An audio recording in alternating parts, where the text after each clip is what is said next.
Kabanata 1511. Nakatayo sa tabi ng mga bintana sa ikalawang palapag, pinanood ni Zachary sina Kyle at Cain na isa-isang binubuhat ang mga bata papunta sa sasakyan bago umalis. Nang kumaway si Jamie mula sa loob ng kotse, kumaway rin siya pabalik na may mainit at mapagmahal na ngiti. Umalis ang convoy at di nagtagal ay nawala na sa kanyang paningin. Huminga ng maluwag si Zachary, isinara ang mga kurtina, saka lumingon upang suriin ang silid. Nang matiyak niyang ligtas na ang paligid, inilabas niya ang kanyang telepono at tumawag. "Hello, kumusta? Naging maayos ba ang lahat ayon sa plano? Pwede mong sabihin iyon, pero muntik na akong pahirapan hanggang mamatay ng 3 munting demonyong Lindbergh." Sa pag-aalala sa triplets, kumunat ang kanyang noo. Huwag na huwag mong sasaktan ang mga batang Lindbergh kahit ano pa ang mangyari. Ano man ang gawin nila, kailangan mo lang magtiis, mariing babala ng kausap niya sa linya. "Alam ko, buti na lang dinala na ni Spencer ang mga bata. Kaya sa wakas, magkakaroon na ako ng katahimikan." Habang nagsasalita, humiga ang lalaki sa sofa ng kampante at ipinatong ang mga paa sa mesa.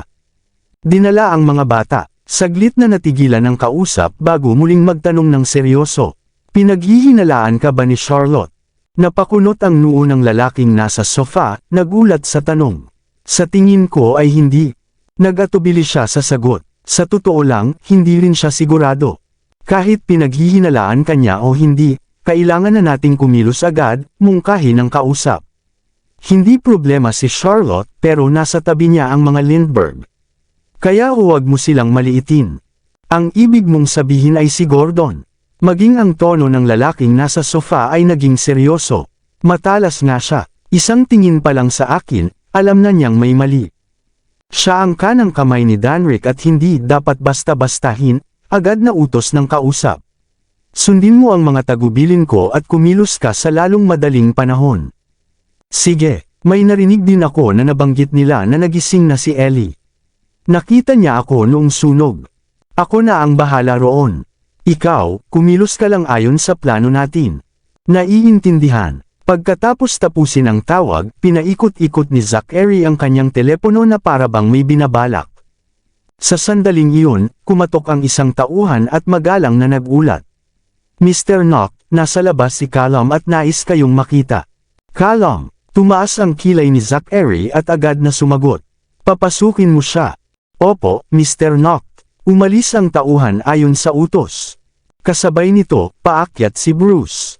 Nang makita niyang pababa ang tauhan upang salubungin si Callum, at hindi niya napigil ang magtaka. Kaya kumatok siya at pumasok sa silid. "Mr. Knock, habang wala kayo, inudyukan ni Callum ang board of directors sa punong tanggapan upang pahirapan si Miss Lindbergh. Ngayon na gusto niya kayong makita, natatakot akong wala siyang dalang mabuting balita." "Banta ba siya sa atin?" mayabang na sabi ni Zachary. "Ako, hindi makasagot si Bruce."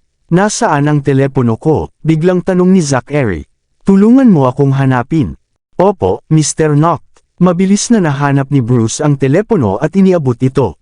"Mr. Knock, nasira ang luma ninyong telepono sa sunog. Ito ay bago, pero ang SIM card ay pareho pa rin."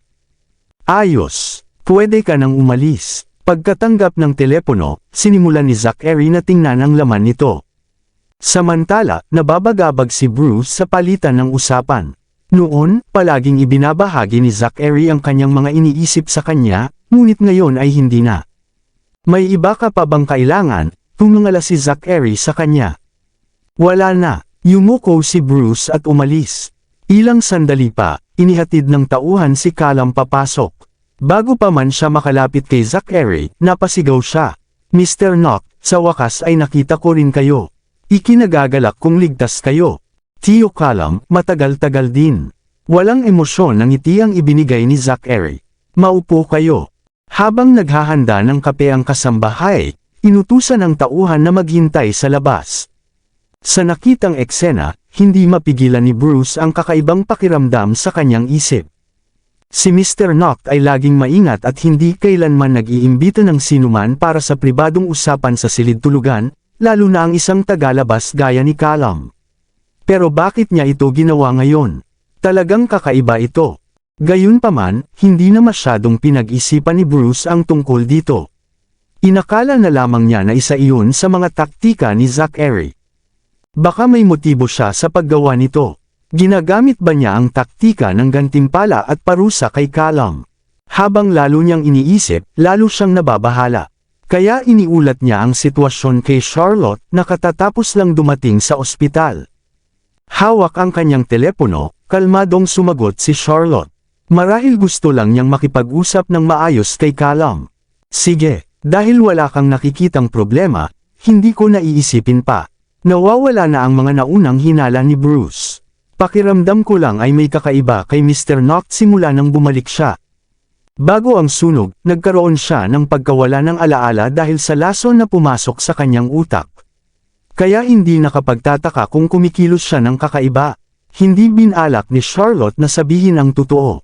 Kailangan nating maging mas maunawain at mapagpasensya sa kanya. Naiintindihan ko, hindi napigilan ni Bruce na makaramdam ng lungkot sa kanyang mga salita. Alagaan mo siya ng mabuti. Aasikasuhin ko muna ang aking mga gawain. Opo, Miss Lindbergh. Pagkatapos tapusin ang tawag, kumunat ang noo ni Charlotte. Nagulat siya kung gaano kabilis dumating si Callum at nakipagkita pa kay Zachary ng pribado. Gusto mo bang hulihin ko si Callum at intrigahin siya? Alam ni Lupin ang nasa isip niya. Ayos lang. Rasyonal na sinuri ni Charlotte ang sitwasyon. Dahil nakikipagkita siya kay Callum sa Northridge sa harap ng napakaraming tao, malabong may gagawin siyang marahas. Kung hindi, lalabas sa lantad ang alitan at masasayang ang maingat nilang mga plano. Kung ganoon, ano ang dapat nating gawin? Tanong ni Lupin. Wala tayong dapat gawin kundi hintayin silang kumilos. Mabilis na pumasok si Charlotte sa ward. Ellie, matapos ang therapy kasama ang psychologist, hindi na kasing paranoid si Ellie tulad ng dati. Gayunpaman, palagi pa rin siyang balisa. Nang makita ng bata si Charlotte, hindi siya tumakbo upang yakapin ito tulad ng dati. Sa halip, masinsinan niya itong tiningnan na para bang sinisiguro kung ang nasa harap niya ay tunay ng kanyang ina. Ellie, ako ito. Hindi mo na ba nakikilala si Mommy? Nang makita ni Charlotte ang itsura ng mukha ni Ellie, nadurog ang kanyang puso. Hinila niya si Ellie upang yakapin ng mahigpit at inaliw ito. Ellie, huwag kang matakot. Nandito si Mommy. Walang makakasakit sa iyo. Ngunit hindi nagsalita si Ellie, ni hindi man lang gumalaw. Sa halip, nanginginig siya sa yakap ni Charlotte na para bang nababalot ng takot. Ellie, anong nangyayari? Nawalan na ng pagpipigil si Charlotte. Bakit hindi mo na ako nakikilala? Nanatiling tahimik si Ellie. Sa katunayan, hindi man lang siya naglakas loob na tumingin, ibinaba ang ulo at umurong hanggang sa marating ang kama. Yakap ang unan, nagtago siya sa ilalim ng kumot. Ellie, tawag ni Charlotte nang makita niyang nanginginig ang kumot kasabay ng katawan ng bata. Miss Lindbergh, sa sandaling iyon, nagmamadaling pumasok si Reyna at hinawakan siya. Hindi pa nakakabawi si Ellie. Huwag muna nating madaliin. Bigyan natin siya ng oras. Bakit ganito ang nangyayari? Nilamon ng desperasyon si Charlotte. Bakit hindi ako nakikilala ni Ellie? Pag-usapan natin ito sa opisina ko. Inalo siya ni Reyna. Huwag kang mag-alala. Maraming medical staff dito. Aalagaan nila siya. Lupin, manatili ka rito. Utos ni Charlotte. Opo, Miss Lindbergh. Matapos sundan ni Charlotte si Reyna papunta sa opisina, inimbitahan ni Reyna ang child psychologist upang ipaliwanag ang kalagayan ni Ellie. Miss Lindbergh, binigyan ko si Ellie ng maraming pagsusuri at napagtanto kung malalim ang kanyang trauma. Sa katunayan, pinaghihinalaan niya kahit ang mga taong pinakamalapit sa kanya. May dahilan akong maniwala na siya ay nasaktan o natakot ng mga miyembro ng kanyang pamilya. Natakot ng kanyang pamilya. Bumagsak ang puso ni Charlotte. Paano nangyari iyon? Bakit may sasakit sa kanya sa pamilya? Mahirap din itong paniwalaan para sa amin. Gayunpaman, iyan ang naging conclusion batay sa mga resulta. Sa totoo lang, karamihan sa trauma ng mga bata ay dulot ng mga taong pinakamalapit sa kanila. Miss Lindbergh, may naiisip ba kayong sinumang partikular na kainahinala? Nang marinig ang mga salita ng psychologist, nagkaroon si Charlotte ng matinding hinala na ang taong kamukang kamukha ni Zachary ang siyang nanakot kay Ellie. Kung talagang may isang taong kamukhang kamukha ni Zachary, magiging wasto ang lahat ng kanilang mga hinuha. Gayunpaman, walang sino man ang naglakas loob na magsabi ng may katiyakan na may ganoong kamukha nga. Sa kaibuturan ng kanilang mga puso, umaasa pa rin ang lahat na si Zachary ay tunay na nakaligtas. Medyo komplikado ang kalagayan niya. Kung nais natin siyang matulungan sa lalong madaling panahon, iminumungkahi kung tugunan natin ang pinagmulan ng kanyang trauma, mungkahi ng psychologist. Ang pinagmulan, kumunat ang noo ni Charlotte at napaisip ng malalim. Miss Lindbergh, natauhan lamang si Charlotte matapos siyang tawagin ni Reyna ng ilang beses. Medyo masalimuot ang kondisyon ni Ellie. Kung hindi natin matukoy ang sanhi, wala siyang magagawa kundi dumaan sa therapy ng paunti-unti. Dahil dito, maaaring tumagal ito, mahinahong paliwanag ni Reyna. Naiintindihan ko, tumanggo si Charlotte, sasamahan ko muna si Ellie. Salamat sa inyong oras. Matapos samahan si Ellie ng ilang sandali, binisita ni Charlotte si Ben bago umalis na may mabigat na damdamin. Ngayong nailipat ko na ang mga bata sa bahay ni Mr. Spencer at pinatibay na ang seguridad ng ospital, ang una kong dapat gawin ay tiyakin ang pagkakakilanlan ng taong iyon at alamin kung siya nga ba si Zachary. Kung hindi siya si Zachary, kailangan ko siyang ilantad sa lalong madaling panahon at pigilan ang kanyang plano. Ngunit kung siya naman talaga si Zachary, kailangan kong baguhin ng lubusan ang aking paraan. Biglang naputol ang kanyang pag-iisip nang tumawag si Lucy. Sinabi nito kay Charlotte na may panibagong bugzo ng chismis na mabilis na kumakalat. Sa pagkakataong iyon, sinasabi raw na balak niyang ikulong si Zachary sa bahay at agawin ang kanyang posisyon matapos mabigo ang plano niyang patayin ito. Nang marinig ito ng Board of Directors, nagpanik sila at iginiit na makita si Zachary. Bago pa makapag-react si Charlotte, nakatanggap siya ng tawag mula kay Johan at agad niya itong sinagot. Mr. Stirk, Charlotte, tumawag na ba sa iyo si Lucy? Malubha ang sitwasyon. Sa kabila ng lahat ng pagsisikap naming pigilan ito, muling sumiklab ang kaguluhan. Maaga pa lang ay tinawagan na ako ng lahat ng board members at iginiit nilang makipagkita kay Mr. Noct. Kung hindi nila siya makita, magsisimula silang gumawa ng mga hakbang laban sa atin. Balisa niyang mungkahi, sa ganitong kagyat na kalagayan, hindi na namin kayang pigilan ni na Spencer ang mga ito, pati ikaw. Sa tingin ko, mas mabuting kausapin mo si Mr. Noct at kumbansihin siyang magpakita. Naiintindihan ko, mahigpit na kumunat ang noo ni Charlotte. Sa ganitong delikadong sitwasyon, mapapahamak siya ng husto kung hindi kakampi si Zachary sa kanya. Charlotte, alam kong hindi maganda ang kalagayan ni Mr. Noct, pero espesyal ang sitwasyong ito. Ano man ang mangyari, kailangan nating kausapin niya sila, kahit sandali lang, muling wika ni Johan. Sige, kakausapin ko siya pagbalik ko at tatawag ako sa iyo mamayang gabi. Sige, maghihintay ako ng balita. Matapos tapusin ang tawag, iniutos ni Charlotte, umuwi na tayo. Opo, Miss Lindbergh. Tumakbo ang kanilang sasakyan patungong Northridge. Nag-aalalang tumingin si Lupin kay Charlotte. Miss Lindbergh, ano na ang gagawin natin ngayon? Alam niya kung gaano kahirap ang sitwasyon. Naghihintay ang Board of Directors na magpakita si Zachary, ngunit ang Zachary na nasa bahay nila ay maaaring isang impostor. Kung ilalantad siya ni Charlotte, lalo lamang nitong paiigtingin ang mga chismis. Sa oras na iyon, hindi maniniwala ang publiko sa kanyang mga salita at sa halip ay aakusahan siyang may panibagong pakana upang agawin ang mga ari-arian ng pamilyang Noct matapos mabigang patayin si Zachary. Ang kasunod nito ay mas nakakatakot pang mga kontrobersya. Ngunit kung hindi naman niya ilalantad ang impostor, mahuhulog naman siya sa bitag nito. Sa madaling salita, naiipit si Charlotte sa isang napakahirap na kalagayan. Matagal ko na itong iniisip. Kung impostor talaga ang lalaking iyon, mabubunyag sana siya sa loob ng 24 na oras. Kaya saan niya nakuha ang lakas ng loob na maglatag ng ganito kasalimuot na plano upang hamunin ako? May kunot ang noo at hindi mabasa ang kanyang ekspresyon, sinabi niya, pero ngayon, naiintindihan ko na kung bakit hindi siya nag-aalala na mabunyag. Dahil alam niyang kahit ilantad ko siya, maaaring hindi maniwala ang publiko. Sa halip, lalo lang akong lulubog sa kontrobersyang unti-unting lumalala. Ibig mong sabihin, hindi ikaw ang nilalayo nilang lokohin kundi ang publiko, at ang pasiklaban ng galit ng lahat.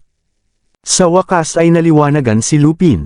Alam nila kung gaano katatag ang relasyon ninyo ni Mr. Noct at alam din nilang matalino at matalas ang iyong pag-iisip. Kaya imposible na malinlang kanila ng matagal, gamit ang isang impostor. Dahil dito, ipinaalam nila sa media ang pagbabalik ni Mr. Noct, at inanunsyo sa buong mundo na hindi siya patay at dinala lamang sa ospital matapos masugatan sa sunog. Ngayon na ikinalat na nila ang tsismis na ikinukulong mo si Mr. Noct upang agawin ang mga ari-arian ng pamilyang Noct, walang maniniwala sa iyo kung aakusahan mo siyang impostor. Eksakto, nanatiling mahigpit ang pagkakakunot ng noo ni Charlotte. Ano ang gagawin natin ngayon? Nag-aalala si Lupin. Ano na ang gagawin natin? Parang wala na tayong lusot. Tiyakin muna natin ang kanyang pagkakakilanlan, mariing sabi ni Charlotte. Kung siya ang tunay, magiging sulit ang lahat. Kung hindi naman, makikisabay tayo at gagamitin ang sitwasyon pabor sa atin. Makikisabay. Nalito si Lupin sa kanyang ibig sabihin. Ano man ang mangyari, hindi pa natin sila pwedeng bigyan ng babala. Dapat kayong lahat ay kumilos na parang dati at magkunwaring wala kayong alam. Naiintindihan. Tumanggo si Lupin. Pero, ikaw ba, malalagay ka ba sa panganib? Nahihiya siyang magsalita ng diretso kaya malabo ang pagkakatanong niya. Nakikita niyang gustong maging malapit ni Zachary kay Charlotte. Kahit hindi siya saktan dahil sa kanyang plano, maaari naman siyang magsamantala, na lalo lamang magpapagulo sa sitwasyon kapag bumalik ang tunay na Zachary. Huwag kang mag-alala, alam ko ang ginagawa ko. Walang pag-aalin lang ang sagot ni Charlotte. Hindi nagtagal, dumating ang kanilang sasakyan sa Northridge. Mula nang maganap ang sunog sa Southridge, lahat ay lumipat na sa Northridge. Samantala, nananatiling selyado ang Southridge. Noong una, iminungkahi ni Spencer na agad itong ipaayos, ngunit ipinagbawal iyon ni Charlotte. Una, upang maging madali para sa pulis ang pangangalap ng ebidensya. Ikalawa, nagsilbi itong paalala sa kanya upang matuto sa kanyang pagkakamali. Mrs. Noct, nakabalik na kayo. Nang makita ni Hannah si Charlotte, agad siyang lumapit. Mukhang hindi maganda ang pakiramdam ni Mr. Noct dahil hindi niya kinain ang mga inihanda kong pagkain. Ano ang dapat kong gawin? Salamat sa iyong pagsisikap, Mrs. Ralston. Ano ang niluto mo para sa kanya? Tanong ni Charlotte. Ang paborito niyang beef stroganoff, vegetable broth, at ilang merienda. Labis na nababagabag si Hannah. Dahil hindi maganda ang kanyang gana, nagpakulo ako ng medicinal broth para sa kanya. Pero kahit iyon ay tinanggihan niya. Magluto ka na lang ng vegetable beef soup. Gusto niya iyon. Bahagyang ngumiti si Charlotte. Nagkataon ding gusto kong kumain noon. Sige, gagawin ko agad. Bumalik si Hannah sa kusina at abalang nagluto. Pag-akyat sa itaas, dumiretso si Charlotte sa study room imbes na sa silid tulugan. Binuksan niya ang kanyang computer at sinuri ang iba't ibang folder na naglalaman ng mga artikulong balita na tinipon ni Lucy. May ilan pang may mga anotasayon mula rito. Nang i-click ni Charlotte ang isa sa mga artikulo, nakita niya kung gaano nakagarapol ang mga talakayan. Iba't ibang haka-haka ang lumitaw. May ilan pang nagsasabing malapit na raw siyang managot sa batas. Habang binabasa niya ito, tumawag ang pulis at hinihimok siyang tumulong sa investigasyon sa lalong madaling panahon. Kung hindi, mapipilitan daw silang sunduin siya mula sa Northridge. Magpapaliwanag na sana si Charlotte nang pumasok sa study room ang isang pamilyar na figure. Sa sandaling tumingala siya, nagtagpo ang kanilang mga mata. Ang kanyang titig ay kasing lambing ng dati. Sa isang iglap, nayanig ang kanyang damdamin, inakala niyang siya ang tunay na Zachary. Miss Lindbergh, naputol ang kanyang pag-iisip sa tinig ng pulis, ibinalik siya sa katinoan. Mabilis na bumalik ang kanyang rasyonalidad. Sige, naiintindihan ko, darating ako ng alas 6. Matapos tapusin ang tawag, itinaas niya ang ulo at tiningnan si Zachary. Minamadali akong tulungan ng pulis sa kanilang investigasyon. Hayaan mo sila. Lumapit si Zachary at niyakap siya mula sa likuran. Hanggat nandito ako, walang makakabuli sa aking asawa. Kabanata 1515. Habang nagsasalita si Zachary, lumapit siya upang halikan ang tenga ni Charlotte, ngunit agad niya itong iniwasan at itinulak palayo. May malaking kontrobersyang umuusbong ngayon. Hindi mo ba nabasa ang balita? Balewalain mo na lang iyon, pag-alo niya. Hihinto rin iyon ng kusa pagkalipas ng ilang araw. Hihinto, pinanangkitan siya ng tingin. Binasa mo ba talaga ang balita? Sa sobrang gulo ng mga haka-haka, paano yun hihinto ng kusa? Nang mawala ka, nagkaroon ng internal na alitan sa loob ng kumpanya at sinubukan akong patalsikan ng board of directors. Matapos ko silang pigilan ng todo, may panibagong kontrobersya na naman. Sa tingin mo ba mawawala iyon kung wala tayong gagawin? Ako, sandaling natigilan ng lalaki ngunit mabilis siyang humingi ng paumanhin. Pasensya na, kasalanan ko ang lahat. Dumating ba rito si Callum kanina? Frank ang tanong niya. Ano ang sinabi niya? Wala naman masyado. Sinuri lang niya kung buhay pa ako at tinanong kung pwede nang bumalik ang auditor sa kumpanya. At sinabi pa niya. Tumingin si Zachary kay Charlotte nang may pag-aalinlangan at hindi na ipagpatuloy agad. Ano pa ang sinabi niya? Giit ni Charlotte. Sinabi niyang hindi raw angkop na babae ang namumuno at dapat daw akong bumalik upang pamunuan muli. Sagot niya habang inoobserbahan ang reaksyon niya. Tama siya, hindi nagalit si Charlotte at sa halip ay napabuntong hininga.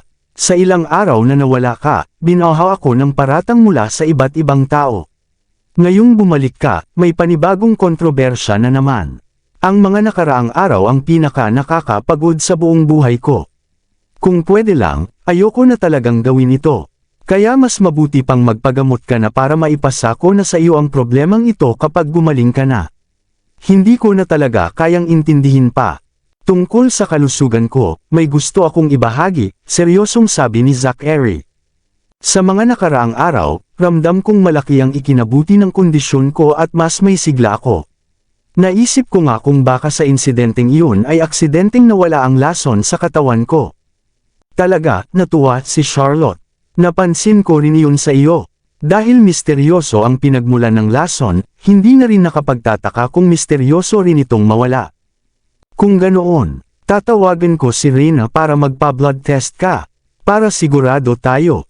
Habang nagsasalita, dinampot ni Charlotte ang kanyang telepono. Mabilis siyang pinigilan ni Zachary. Sandali, sa tingin ko hindi na kailangan. Kapag nalaman niyang hindi pa ako gumagaling, baka lalo lang akong ma-stress. Tumanggaw siya. Tama ka. Ipagpatuloy mo na lang ang gamutang iniwan ni Dr. Felch. Obserbahan natin sa loob ng ilang araw. Hindi na kailangan. Wala naman akong sintomas. Ano ang ibig mong sabihin na wala? Biglang nabahala si Charlotte. Simula nang bumalik ka, kakaiba na ang kilos mo. Marami na ring nagtataka kung ano ang nangyayari sa iyo. Kung hindi ka nawala ng alaala paminsan-minsan bago ang sunog, iisipin kong hindi ikaw ang asawa ko. Natigilan si Zachary at mabilis na nagpaliwanag. Siyempre ako ang asawa mo. Sige, tama ka. Apektado lang talaga ako ng sakit ko. Kailangan ko ngang ipagpatuloy ang paggamot. Ganyan nga, nakahinga siya ng maluwag. Tatawagan ko sina Hailey at Sam mamaya. Magpagaling ka agad para ikaw na ulit ang humawak ng kumpanya. Sa ngayon, halos hindi ko nakayanin mag-isa. Sige, naiintindihan ko, napilitan siyang sumang-ayon. Pero sinabi ni Callum na nagkakagulo na naman ang board of directors. Ano ang plano mong gawin sa kanila? Ano pa nga ba? Wala naman silang respeto sa akin. Pauwi pa lang ako kanina, tumawag si Johan at hinihiling na magpakita ka man lang kahit saglit. Kaya magpagamot ka ngayong gabi at samahan mo ako sa kumpanya bukas ng umaga. Ayos lang. Sa pagkakataong iyon, mabilis na pumayag si Zachary. Tok tok. May kumatok bigla sa pinto. Pasok, sagot ni Charlotte. Itinulak ni Hannah ang isang kariton na puno ng pagkain, merienda, at 2 set ng kubyertos. Mr. Noct, Mrs. Noct, handa na po ang sabaw na baka na may gulay, masayang sabi niya. Naghanda rin po ako ng ilang merienda. Pakitikman po. Hindi na kailangan. Sige, salamat, Mrs. Ralston. Nakangiting sagot ni Charlotte at pinutol ang sasabihin ni Zachary. Pasensya na sa abala. Walang anuman. Natutuwa akong makita kayong dalawa na kumakain. Isinilbi niya ang tig-isang mangkok. Kain na po habang mainit pa. Aalis na po ako. Sige po, Mrs. Ralston. Matapos ihatid si Hannah sa pinto, hinarap ni Charlotte si Zachary at inudyukan siya. Kumain ka na. Paborito mo ito dati. Hindi ako gutom. Napasimangot siya habang nakatitig sa sabaw. Sabi ni Mrs. Ralston, wala ka pang kinakain buong araw. Paano ka hindi magugutom? Inabot niya ang mangkok at mahinahong sinabi. Magpakabait ka at kumain na. Salamat, mahal. Ngunit kahit hawak na niya ang sabaw, patuloy lang niya itong hinahalo at ayaw kainin. Nang patuloy siyang titigan ni Charlotte habang kumakain, napilitan siyang samubo. Pagkatapos ng 2 subo, napangiwi siya at muntik ng masuka. Ano ang nangyayari? Masakit ba ang tiyan mo? Nag-aalalang tanong ni Charlotte. Huwag mo nang pilitin kung hindi mo kaya. Medyo mamantika ang sabaw ng baka. Magpapagawa na lang ako ng sabaw na gulay. Sabaw na gulay. Ganyan din dati noong may sakit ka. Matapos kang magsabaw na gulay sa loob ng 2 buwan, pamayat ka ng mahigit 20 libra. Mukhang bumabalik ang sakit mo. Hindi, tatawagin ko agad sina Hailey at Sam. Habang sinasabi iyon, mabilis siyang tumawag. Hailey, magpapasundo ako sa inyo ni Sam. Bumalik na si Zachary pero hindi maganda ang pakiramdam niya kaya kailangan kong ipagpatuloy ninyo ang paggamot. Sundin lang ninyo ang parehong race eta na ginamit ni Dr. Felch noon. Maghanda na kayo. Pagkatapos noon, ipinilit ni Charlotte na magluto si Hannah ng mas banayad na sabaw na gulay. Nang marinig iyon ni Zachary, hindi niya napigil ang mapangiwi. Maligo ka muna. Pagkatapos mo, handa na ang sabaw. At sinimulan niya itong itulak palabas ng silid. Nakatira sina Hailey at Sam sa villa sa Yaleview. May susundo na sa kanila at baka sa hapon pa sila makarating. Kapag nandito na sila, sisimulan na ang paggamot. Pagkatapos ng gamutan, bawal kang mabasa. Kaya kailangan mong maligo ngayon. Hindi pwedeng mabasa. Nabahala si Zachary. Bakit? Malalaman mo rin mamaya. Pagdating nila sa silid tulugan, hinawakan niya ang kamay ni Charlotte at yumuko ng may lambing. Maligo tayo ng magkasama. Matagal na tayong hindi nagiging malapit. Sabi ng doktor, bawal. Nakalimutan mo na ba? Matigas na sagot ni Charlotte. Noong huli, nagdugo ang ilong mo at muntik ka pang himatayin. Natakot talaga ako noon. Nagulat siya. Hindi naman ako ganoon kahina. Noon iyon. Iba na ako ngayon. Ano man iyan, bawal kang mag-isip ng ganyan hanggat hindi ka palubusang gumagaling. Mariin niya itong itinulak pa pasok ng banyo. Kapag tapos ka na, tutulungan kitang kuskusin ang likod mo. Talaga, natuwa ang lalaki. Basta't papasok siya sa banyo, may pagkakataon siya. Tigilan mo na iyan at maligo ka na. Pagkasara ni Charlotte ng pinto ng banyo, nawala ang ngiti sa kanyang mukha. Ang tunay na Zachary ay may tato ng ulo ng lobo sa may baywang. Iyon ang palatandaang ginamit niya noon upang makilala ito. Kaya malinaw pa rin sa kanyang alaala. Ngayon, kailangan na lamang niyang tingnan kung may tato nga ang lalaking iyon at kung iyon ang tamang tato. Sa ganoong paraan, tuluyan na niyang mapapatunayan ang tunay na pagkakakilanlan nito. Nakatayo sa labas ng banyo, tiningnan ni Charlotte ang kanyang relo. Nakikinig siya sa tunog ng umaagos na tubig habang hinihintay ang tamang oras para buksan ang pinto. Habang lumilipas ang oras, umabot din siya sa 5 minuto.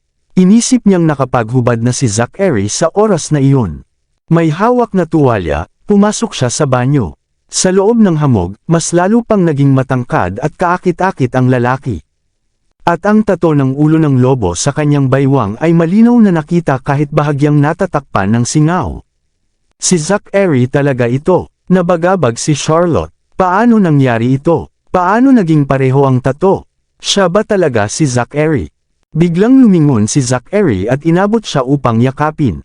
Nakaalerto si Charlotte kaya mabilis siyang umiwas at dumulas palayo. Ituloy mo lang ang pagligo. Titingnan ko kung handa na ang sabaw na gulay.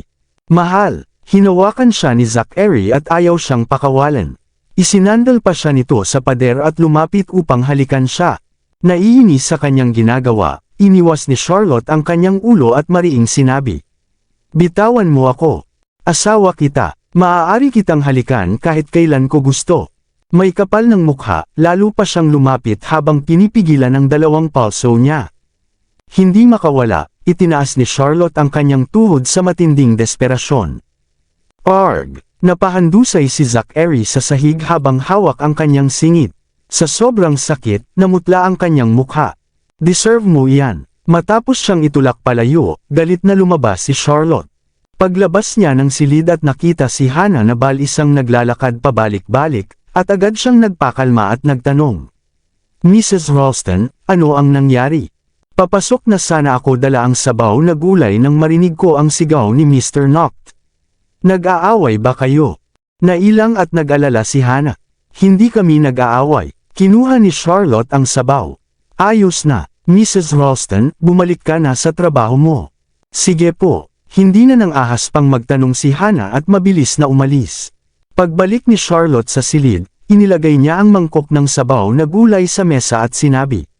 Kapag tapos ka ng maligo, halika at inumin mo ang sabaw.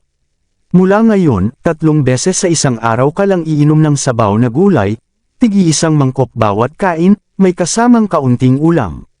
Kapag ginawa mo ito sa loob ng 2 buwan, hindi na sasakit ang tiyan mo. Lumabas si Zachary sa banyo na tuwalya lamang ang nakapulupot sa baywang. Balisa niyang tanong, kailangan mo bang maging ganito kalupit? Ito rin ang ginawa mo noon. Matatag ang sagot ni Charlotte. Bago ito, halos 3 buwan kang puro sabaw at wala man lang ulam. Hoy, ikaw! Hindi siya pinansin at agad tinawagan si Hannah. Mrs. Ralston, simula ngayon, puro sabaw na gulay lang ang kakainin ni Mr. Noct. Huwag ninyo ring pagsilbihan ng alak o anumang inumin. Tubig lang ang maaari niyang inumin. At pakipakiusap, ipalinis ninyo mamaya ang minibar sa silid. Alisin lahat ng alak at iwan lang ang mineral water. Opo, Mrs. Noct. Agad na sagot ni Hannah. Kailan po ako babalik? Mga 1 oras. Tiningnan ni Charlotte ang relo. Pwede kang bumalik kapag tapos na siyang uminom ng sabaw. Sige po, Mrs. Noct. Pagkatapos ibaba ang tawag, bahagyang ngumiti si Charlotte kay Zachary at seryosong sinabi. Para sa kalusugan mo, kailangan mong magdisiplina. Dahil nagawa mo na ito noon, sigurado akong kaya mo ulit. Bilasan mong ubusin ang sabaw at magbihis ka na. Aakyat si Mrs. Ralston kasama ang isang kasambahay para linisin ang minibar, dagdag pa niya. May aasikasuhin muna akong trabaho. Kapag dumating na si Hailey, sasamahan kita sa gamutan. Pagkatapos noon, lumabas siya ng silid. Samantala, nakatitig si Zachary sa sabaw na gulay na may bakas ng paghihirap sa mukha. Ang pag-iisip pa lang sa gamutan mamaya ay parang dagdag asin sa sugat. Gayunpaman, para sa kanilang plano, wala siyang ibang pagpipilian kundi magtiis. Pagdating ni Hailey at Sam, tumuloy sila sa loft sa likuran. Hiniling ni Charlotte kay Reyna na mag-ayos ng silid para sa tradisyonal na gamutan doon upang may lugar sina Hailey at Sam para gamutin si Zachary. Dahil sa kanilang pagiging masinop, dinala nila ang lahat ng kanilang kagamitan at gamot nang marinig nila ang pagbabalik ni Zachary at ang kahilingan ni Charlotte na ipagamot siya. Pagdating nila sa loft, agad silang nagsimulang mag-ayos. Hailey, pagpasok ni Charlotte, nag-aayos pa si Hailey ng mga karayom na iniwan ni Dr. Felch. Nang marinig ang boses niya, agad siyang lumapit. Charlotte, salamat at pumunta ka ulit. Matapos ang sunog sa Southridge, pansamantalang ipinadala ni Charlotte ang 2 sa villa sa Yaleview. Alam niyang babalik din si Zachary balang araw at kakailanganin pa rin ang kanilang tulong. Tama nga ang kanyang hinala dahil makalipas lamang ang ilang araw ay muli silang tinawag pabalik. Ayos lang. Tutal, ipinadala kami ni Dr. Felch para alagaan ka, natatawang sagot ni Hailey. Charlotte, bumalik na ba talaga si Zachary? Sabi ko sa iyo, magiging ayos lang siya. Oo, bumalik na siya, bahagyang ngiti ni Charlotte.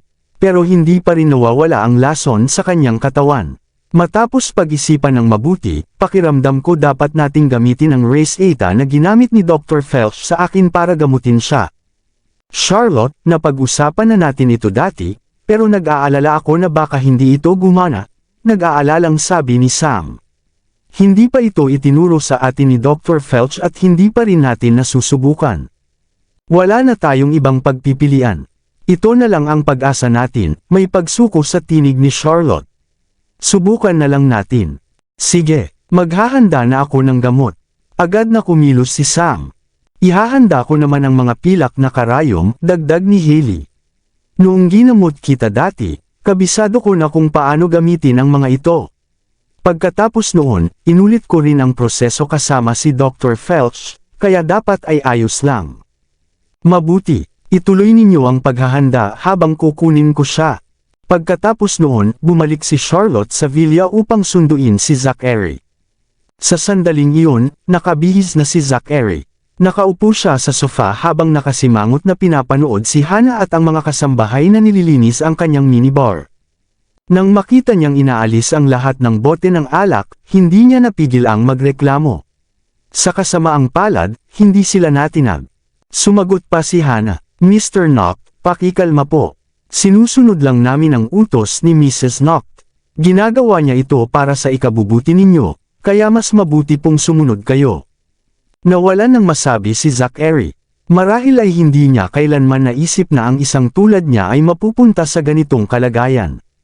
Hindi ito tama, Mr. Knock, noon ay 2 buwan kayong puro sabaw na gulay lang ang iniinom. Kaya huwag ninyo siyang sisihin at unawain ninyo siya. Sa katunayan, inispoil pa nga niya kayo dahil pinapayagan kayong may ulam, sabi ni Hannah. Tama po, marami ring pinagdaanan si Mrs. Knock habang wala kayo, dagdag ng isa pang kasambahay. Parang isang walang utang na loob na asawa ang turing nila kay Zachary habang pinapayuhan siya. Nanatili siyang tahimik at hinawakan ang kanyang ulo sa matinding pagkalito. Hindi dapat ganito. Kung gaano ka-dominant si Zachary, dapat lahat sa bahay ay sumusunod sa kanya. Bakit naglakas loob ang mga kasambahay na pagsabihan ako? Bakit lahat ay nakikinig kay Charlotte imbes na sa akin? Maaari bang? Tapos na ba kayo? Sa sandaling iyon, bumalik si Charlotte. Tapos na po, Mrs. Knock, agad na ulat ni Hannah. Lahat po ay inalis na maliban sa mineral water. Hindi rin po namin iniwan ang kape. Magaling, natuwang tumanggo si Charlotte. Ginagawa natin ito para sa kanyang kalusugan kaya kailangan nating maging mahigpit. Opo, Mrs. Knock. Maraming salamat sa lahat ng sumusubaybay. Please subscribe and follow my YouTube and Facebook channel, Filipino Novel. Maraming salamat po. Nang makita ni Zachary na inaalis ni Hannah at ng iba pa ang kanyang mga gamit, nagnitngit siya at tinitigan si Charlotte. Isa kang malupit na babae. Ginagawa ko ito para sa ikabubuti mo. Napasimangot si Charlotte habang tinitingnan ang mangkok ng sabaw na gulay na hindi pa nagagalaw. Kung hindi mo yan kakainin, wala ka ng ibang makakain. Ayoko, mariing tumalikod si Zachary bilang pagtutol. Sige, isuot mo na ang sapatos mo. Pupunta tayo sa loft sa likod bahay, giit ni Charlotte. Naghihintay na sa iyo sina Hailey at Sam. Sumimangot siya, kailangan ba talaga? Pwede kang tumanggi. Hindi siya namilit. Kung ayaw mong gamutin gamit ang tradisyonal na medisina, kailangan mong magpunta kay Reyna at sumailalim sa kompletong pagsusuri. Pagkatapos noon, tatanggap ka ng gamutan gamit ang modernong medisina at hindi pa man niya natatapos ang sinasabi, isinuot na ni Zachary ang kanyang sapatos. Ang tradisyonal na medisina ay pamana ng ating bansa, kaya dapat tayong maniwala rito. Iyan ang gusto kong marinig. Ngumiti si Charlotte at pinangunahan siya papunta sa loft sa likod bahay. Habang naglalakad, pinaalalahanan niya ang mga kasambahay at tauhan. Simula ngayon, ipagpapatuloy ni Mr. Knock ang kanyang gamutan. Kaya kailangan ninyo siyang bantayan ng mabuti. Hindi siya pwedeng uminom o kumain ng kahit anong gusto niya. Hindi rin siya pwedeng umalis ng mag-isa. Kung may ipapagawa siya, ipagbigay alam muna sa akin at humingi ng pahintulot. At kung may mangyari, ipaalam ninyo agad sa akin. Opo, Mrs. Knock. Lahat ay sumunod kay Charlotte na parang siya ang pinuno ng tahanan. Samantala, tuluyang natigilan si Zachary sa lahat ng nangyayari. Bakit parang napunta ako sa maling lugar? Mas parang tahanan ito ng pamilya Lindbergh kaysa sa tahanan ng pamilya Knock. Huwag ka nang tumingin-tingin. Nasa Northridge tayo, sabi ni Charlotte na tila nababasa ang kanyang iniisip. Kahit na karamihan sa kanila ay mga tauhan mo, sa akin sila sumusunod. Nawala ng imik si Zachary habang unti-unting dumilim ang kanyang mga mata. Para bang may masamang kutob siyang paparating. Pagdating nila sa loft, handa na nina Hailey at Sam ang pinakulong halamang gamot at ibinuhos ito sa isang kahoy na timba. Handa na rin ang mga karayom para sa acupuncture. Pagpasok ni Charlotte kasama si Zachary, agad silang bumati. Zachary, ikinagagalak naming makita kang maayos. Sobrang nag-alala kami. Ayos lang ako. Salamat sa pag-aalala, magalang na sagot ni Zachary. Zachary, bakit mas mukhang maayos ka kaysa dati? Sa katunayan, mukhang masigla ka, napansin ni Hailey matapos siyang pagmasdan. Para bang hindi ka talaga may sakit? Tama, at pakiramdam ko rin na ang ilong mo ay sapat na. Mabilis na putol ni Charlotte kay Sam bago ilihis ang usapan. Matapos siyang makaligtas sa bingit ng kamatayan, tila mas bumuti pa ang kanyang kalagayan. Ngunit hindi pa rin nawawala ang lason sa kanyang katawan kaya kailangan namin ang tulong ninyo. Ang nakaraang gamutan na ginamit ni Dr. Phelps sa akin ay epektibo. Kaya ulitin ninyo na lang ang parehong pamamaraan sa kanya. Maaari na kayong magsimula ngayon. Opo, Charlotte, sagot ni Hailey. Pagkatapos ay lumabas siya at tumawag. Kayong lahat, lumapit kayo rito. Agad po. Ilang malalaking lalaki ang nag-angat ng manggas at dahan daw ang lumapit kay Zachary. Mr. Knock, kayo na po ba ang magtatanggal o kami na ang tutulong sa inyo? Ano? Napakunot noo si Zachary. Ano ang tatanggalin? Ang inyong mga damit, sagot ni Hailey na may ngiti. Pagkatapos noon, magbabad kayo sa timba ng 1 oras bago kayo tusukan ni Sam. Acupuncture. Nanlaki ang mga mata ni Zachary sa gulat. Oo, tingnan ninyo. Inilabas ni Sam ang kanyang mga gamit at inilatag sa harap niya. May 72 karayom doon at may isa na mas makapal at mas mahaba kaysa sa iba. Lahat iyan ay itutusok sa iyong katawan upang mailabas ang lason. Kapag ginawa ito 1 beses sa 1 araw sa loob ng 81 araw, makikita natin ang resulta. Namumutla sa takot, hindi makapaniwalang tumingin si Zachary kay Charlotte. Charlotte, hindi ba ito masyadong malupit? Kabanata 1520. Kalaunan, dumating si Charlotte sa istasyon ng pulis upang tumulong sa investigasyon at doon siya kinuhaan ng salaysay buong magdamag. Dahil sa bigat ng kaso, seryoso itong tinrato ng pulisya.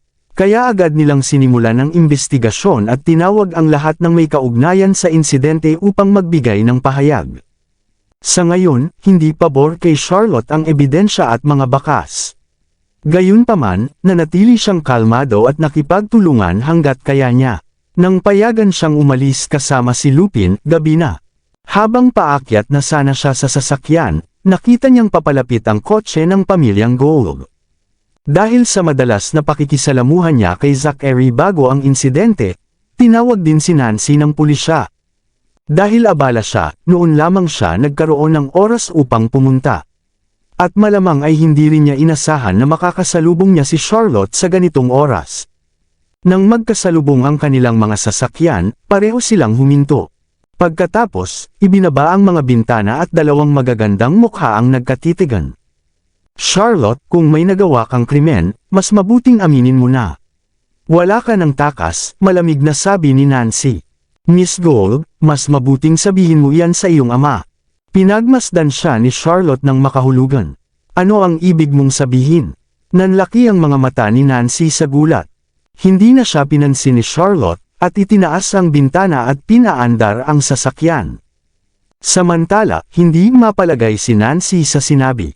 Nakakunot ang noo niyang sabi, ano ang ibig sabihin ni Charlotte sa sinabi niya? May kinalaman ba ito sa ama ko? Imposible po iyon, agad na sagot ng kanyang tauhan.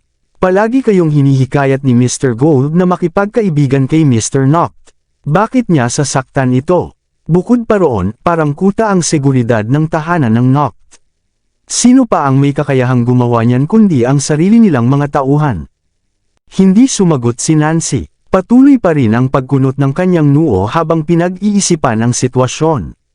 Sa loob ng sasakyan, kabadong nagtanong si Lupin, Miss Lindbergh, bakit ninyo sinabi iyon kay Nancy? Hindi ba kayo nag-aalala na mabigyan ng babala ang utak sa likod nito?